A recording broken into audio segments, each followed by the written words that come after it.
can kind of maybe like as an ending point, kind of reiterate like where we're going, sort of thing, like what's going to be happening over the next few years, sort of like what we can expect, what we can anticipate, and how we can prepare ourselves, and like what do we need to do, sort of thing. Sure. I've been sitting with that a lot lately because of all the things that are happening globally. About 15, 20 years ago, I sat in meditation, and I remember it very well. And it's funny because I just dug out my journals, and I was reading about what I had wrote 20 years ago. And I had asked, what is happening? Like what are we doing? Where are we going? And I just lost my train of thought. And where was my train of thought going on that? Do you remember? You were meditating 20 years ago, asking what you were doing, where we were going. You were talking about preparing for what's going to be happening. The bad stuff, apparently. There's no bad stuff. There's no good or bad. It's all good. The chaos. What we can prepare ourselves, what we can do to prepare ourselves mentally or physically for just the future in general. So what's happening? Well, I'll continue. It'll come. It'll come. Shifting vibrations and some of that. Like shifting in vibrations. It's coming, and the thing is that it's not anything to be fearful of. Things are happening. The planet is changing. We've abused Mother Earth enough, where she's just said enough is enough. Things are going to physically change, which we've already started to see happening. Never thought I'd ever see it in my lifetime, and here it is, because I've seen what's going to happen. And parts of the planet are going to fall off. Things are going to flood. Things are going to shift. The plates underneath the planet are shifting. And how they showed it to me is that it's like a hard-boiled egg. When you roll it on the table, how it all cracks, but it still stays solid? It's exactly what's happening underneath the planet. She's taken a good beating, and she's cracking up real good underneath there, and things are going to change. And how they showed that to me is that, when you step on the ice, but the water's seeping up, but you can still stand on the ice, but it's cracked enough that the water's coming up. That's what's happening to the planet. The planet has had enough. And so we've just, abused that. We've taken concrete and piled it in Manhattan. How much weight can you possibly put on an island before it starts to sink? We don't think. We're not thinking, right? And we dug that sand up from somewhere, so there's a big pocket of nothingness there. We're affecting everything that's happening on the planet. And so it's going to give. It's a given. However, if you are enlightened and you're very in tune and you know what you're doing and you're paying attention to the way the planet is.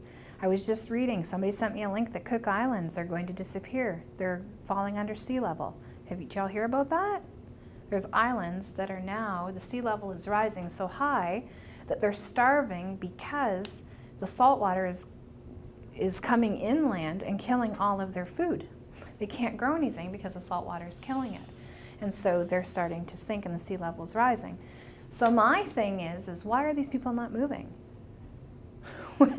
If your intuition is telling you that this is going to happen, and they're telling you that by 2020 your island is going to be gone, why are you still there? Why are you still there? We don't pay attention. We just aren't paying attention.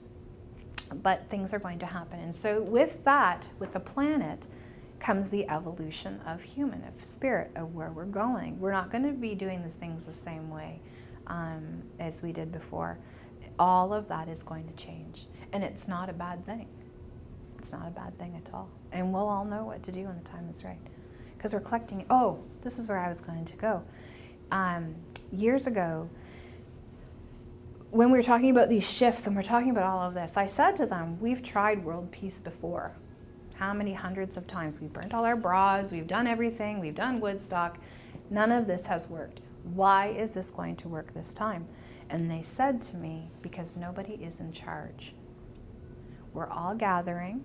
People in Australia are hearing the same things. People in North America, Africa, England, Europe. We're all gathering, but there's not one man in charge. We're hearing what we're hearing. We're sharing the information. And how it's been shown to me is that we're all different, and so we're all picky. But that comes together. If we were all the same, we would just rub off on each other. But because we're bringing something different to the table, we're meshing. And so that meshing is allowing it to stay strong. Nobody's in charge telling us how to turn it. Nobody's in charge telling you right or wrong. As long as nobody is in charge, people are gathering. And it's cool because I'm kind of like a network hub, and I can see it happening. It's so amazing. It's just amazing. So share the information, come together in those communities, keep gathering like you're doing. It's working like crazy. You're making it sound a lot like there are going to be these physical changes, right. And that intuitive people would therefore know how to physically prepare. Right. Now, I was always under the impression that it doesn't matter how you physically prepared as long as you're mentally prepared for a change such as this. Right. So essentially, if you're saying that, oh, okay, everything's going to get flooded, or this is going to happen, Y is going to happen, would you think then that the entire globe dying would be the global consciousness shift? Or would it be something more in the way that we change internally as the physical world kind of changes around us, and we somehow miraculously survive?